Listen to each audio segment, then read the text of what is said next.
Let's have a look at a fan. It's a specification from a customer that requires a large double width, double inlet fan. So here is all the information from the customer that I've entered, a maximum design temperature of 120. So I'll not dwell on this any longer, but let's have a look at next. Now the customer, this is the FEI, which I'm not interested in just here. Now we've got an inlet damper as specified by the customer. We've got an inlet box. I've set the aspect ratio to be 3. I might just put this up a bit to 3.25 to make the bearing centers a little shorter. So we'll leave that there. Now the customer has specified the inlet and outlet velocities. So the inlet velocity for the box is 19.9. So I've typed in an area here to give us 19.9, and an Ibase has also been specified with an outlet area. I've typed that in at 9.5 to give us the specified outlet velocity of 18. Now the efficiency of the diffuser I've set at 70% so that it's not excessively long. Remember, this is the efficiency of the diffuser and not the efficiency of the fan. I might put that maximum area ratio up a bit higher to 3 because the outlet velocity has been specified, or the outlet area has been specified. So I'll go next, and I'm looking for an airfoil type, and the customer requires the speed to be 1980 RPM, 980 that is. I might also put in 975 just in case there's something very close. So whether it's 980 or 975, I'm sure the customer wouldn't care. It's also a variable speed drive, so that's worth noting. So I'll say OK. I've set the minimum efficiency of 75%. We don't want anything less than that. And I'll say next, and let's have a look what we get. So we've got quite a lot of fans here. That's mainly because of the 2 speeds. Now I've already looked at some of these designs, and now I'm going to play around with them to see if I can get a fan to work at 980. The initial selection showed that there was an issue with the shaft blocking the inlet. So now what I'm going to do is I'm going to look for quite a large fan, but with a narrow width. So these diameters are quite small up here from what I've looked at previously. So I'm going to look at this particular A317, which is only 73% width. And it's running at 975 RPM. There's another one here that's 86. And there's another one here that's 75% width, that's slightly smaller at 980 RPM. So let's have a look at this one, number 5. So the fan kilowatts is 1000, the static efficiency is 85.8. I should say, by the way, I will just double click that to select it. I will say, by the way, that this duty, the design duty, is a static pressure rise duty. The customer has specified static pressure on the inlet and static pressure on the outlet, and not fan static pressure. There is a difference. So now let's look again at the fan detail and curve. And the customer has also specified a net duty. So I can enter that here and see what speed that's going to run at. I'll not do that right now because I'm more interested in the maximum design. So one thing, well, let's have a look. Let's just go ahead first without changing anything here and just go to the motor details. I've got 1000 kilowatts when it really needs 1150. Start with a BSD, start with a closed damper, and it's still 1150. The maximum motor we've got is 1000. I'm going to accept that frame size, but I'm just going to make the kilowatts greater than 1150, so I'll put 1200 in there, and then I can go next. Really, all these dimensions need to be checked before you do a certified drawing. You probably have to enter a new motor into here, which is a different video. So let's go next.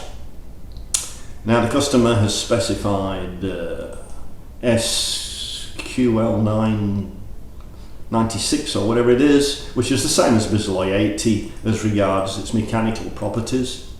So we can calculate that. He's also specified some thin liners. Now we don't have the type of liners that the customer has specified. I'll put 50% and I'll put backplate liners. These are the same as wear plates, same thing. We don't have the material, but I'll just put in a grade 250 material because really it's only about weight when it comes to impeller design. Now the other thing they have specified is a forged collar on the shaft, which I'm going to select here. Now you might not have this available, this option, so I'll come back to that. So I'll calculate this. Let's go next then. And specified the outlet angles, so that's 45, and it's direct coupled arrangement 7, so I'll apply that, and I'll go next. Now I want to get these bearing centers as small as possible, so I'm going to make the inlet box flush, and he's also specified the box angle to be 45. Now I'm going to draw this layout here. So that's how it's going to look. Now you notice that a flush inlet box, the inlet flange, needs to be beyond the side of the casing. So I'll just take a measurement here from the center out to say here, which is 1940. So this box needs to be longer than 1940. So I'll make that say 2100. That allows for 160 millimeters clearance here, enough to get bolts in these flanges. So I'll close that, and I want the height above the center line then to be 2160. So I can draw that layout again, and there it is. That looks good. So let's go next and have a look at the shaft design. So we'll have a short bearing pedestal with a motor pedestal option here. So the rest underneath this pedestal will be a lot of concrete. So let's go next. So Centrix is now trying to design the shaft. Now we've got a warning here, and it's the calculation has stopped at 117%, which is not good enough. The customer has specified a minimum critical speed of 140%, and we've got, if I go 500 and do a calculation, we get this warning that a performance degradation is possible because the shaft is getting too large through this inlet. So I'll just close that. We'll have a look at the inlet assembly, and you can see how big the shaft is relative to the inlet. So let's close this, and now I'll go back to the casing. So casing outlet and materials. Now I'll go back one step further. Now because this is a 75% width, the way that Centrix designs the casing width, which is the same as most fan manufacturers, is to adjust the casing width by the same dimension change as the impeller and not as a percentage. So in the information down here, we should have the actual percentage width of the casing to keep the velocity through the casing the same as 100% width. So if we start reading through this, we can see here proportional casing width for a 75% width impeller is 2943 inside. Okay, so I might just copy that. I'll copy that, and then I can go next and we can have a look at this, and I can change that to that same width. So now the velocity through the impeller and the casing is now the same relative to 100% width impeller. And it's also stated there as well, as it happens. So I could have gone straight to here, but never mind. Let's go next. There is a slight, if we have a look at the difference in the performance, we can see if there's any real change.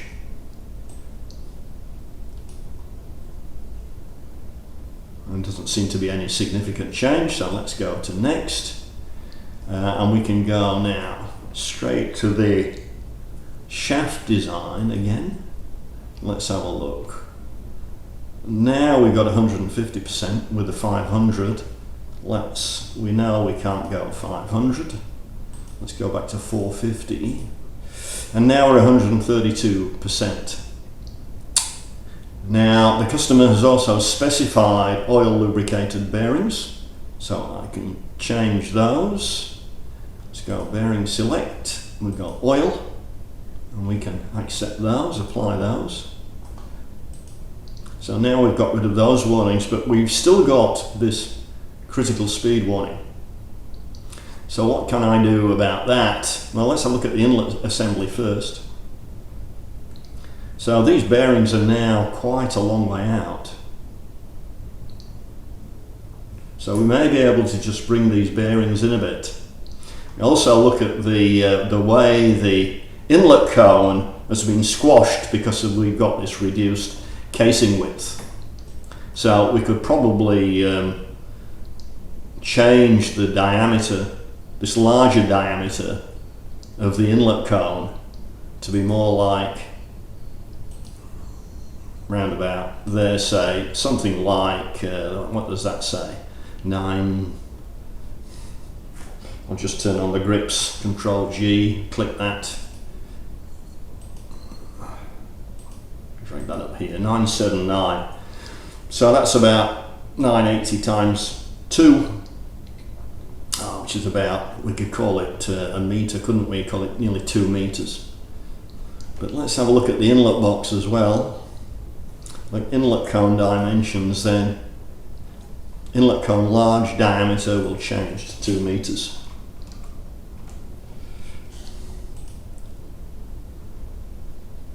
So that looks much better. That's still quite a nice entry for the inlet cone. So let's close that. And we might need to have a look at the 3D drawing to see how far in we can bring the bearing centers. So let's say okay there, 131%. Let's just have a look at the inlet box dimensions again. What have we got? The bottom width 18, the bottom depth is 290. We can't make that much smaller. Okay, so that's about as good as we can get there. So we'll say okay. So let's go. What did I do with the impeller? I have got a forged collar there. The customer's also specified a 20mm thick backplate, so I can calculate that. I could maybe reduce the number of spars to 3 to get rid of some weight to try and help the critical speed. So let's view the shaft again. We've got only 129% now because of that extra heavy backplate there. So we need to do something with these distances. So let's try 1250 on each side here to bring the bearing centers in a bit. Now we've got 134%. So it's looking a bit difficult to get 140%. Maybe if we had a 460 shaft, but that's not available to us. So maybe we need a bigger fan. So let's have a look at what else we've got in the selection list. So that was a 2230. We've got this 2240. slightly bigger, 73% width.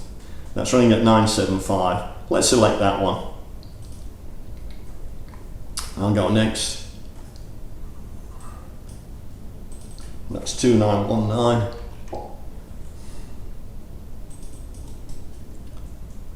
Paste that into there. Let's go next, next. Again, we've got to put this up to 1200, say. Go next. Onto our forged shaft, forged collar I should say, on a forged shaft with a 20mm back plate. I'm going to put 3 spars. At this stage I'm not going to worry about these materials, I'm going to check the shaft next. Let's go next. Arrangement 7, and we want 45. We want a flush inlet box, again at 45. I'm not going to worry about the height at this point, we can come back to this. And we want the short bearing pedestals. And again it looks as though we're going to be, now we've got the 450 and we don't have a warning about the critical speed. So let's change these bearings to oil lubricated. Calculate. Now the other thing I'd note here is we've got a maximum oil lubrication RPM of 1500, which is it's not bad compared to 975. There's nothing to stop us making these bearings smaller because the stress is very low. So we could say get this these bearings a bit smaller, which will help with the centers. So the centers haven't changed yet, but let's have a look at the inlet assembly. And these are now quite a long way out from the casing, but we need to check this corner by looking at the 3D drawing. So I'll go next again. Let's just say OK. I'll go next, next. I did have a red warning back there, but we're going to look at the GA drawing.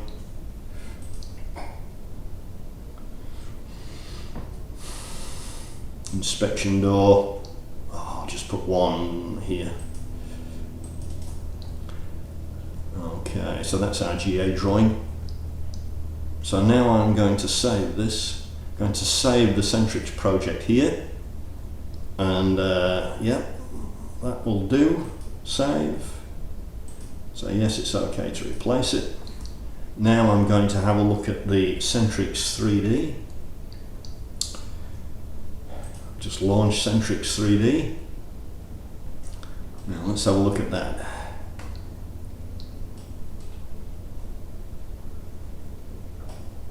Now as far as I can see, it doesn't look as though there's any issue at all with the pedestal interfering with the inlet box.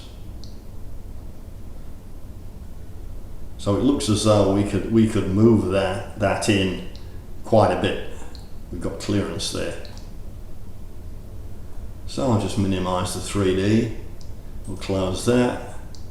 We'll edit the shaft design.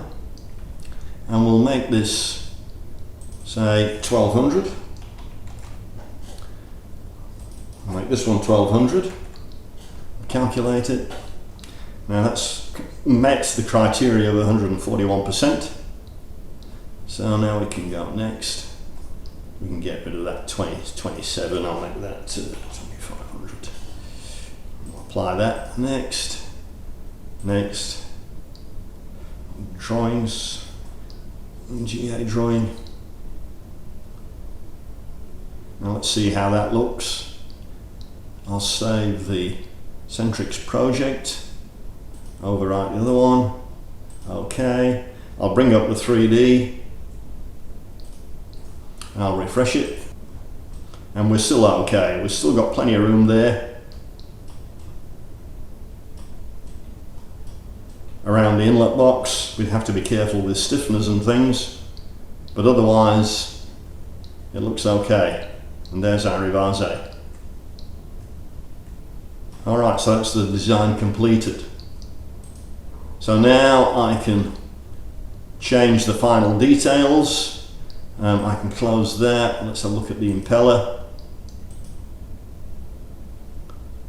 And we can change this to Biseloy 80, which is the same mechanical properties. I need to put liners on there.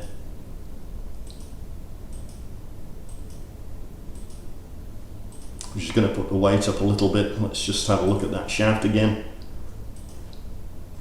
And we're 138%, which has brought this back down below the 140 again.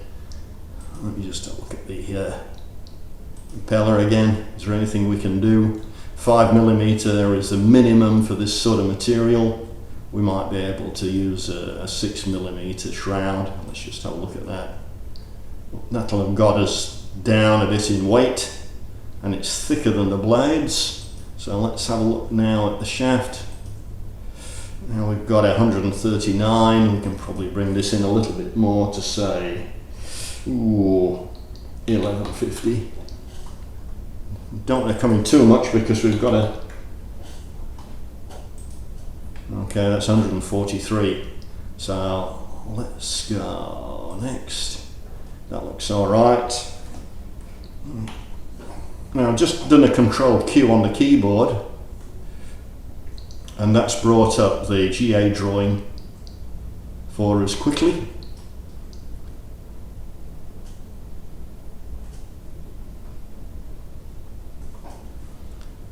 I can now save the Centrix project.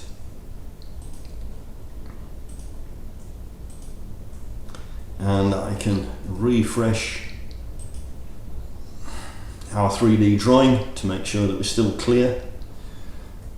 When I say clear, I mean the pedestals don't hit the inlet box, which they don't. So when we look sort of above, you can see we've got clearance, same both sides.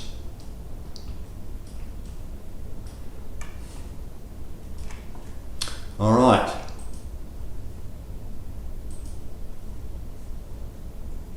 I might go next, just to check the weight, make sure that's all right. Look at the drawing again now, a quick GA drawing. Do a final save.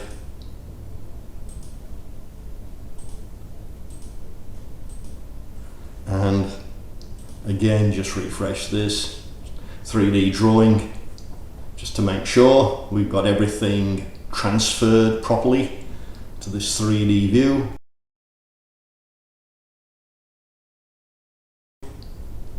And looks good.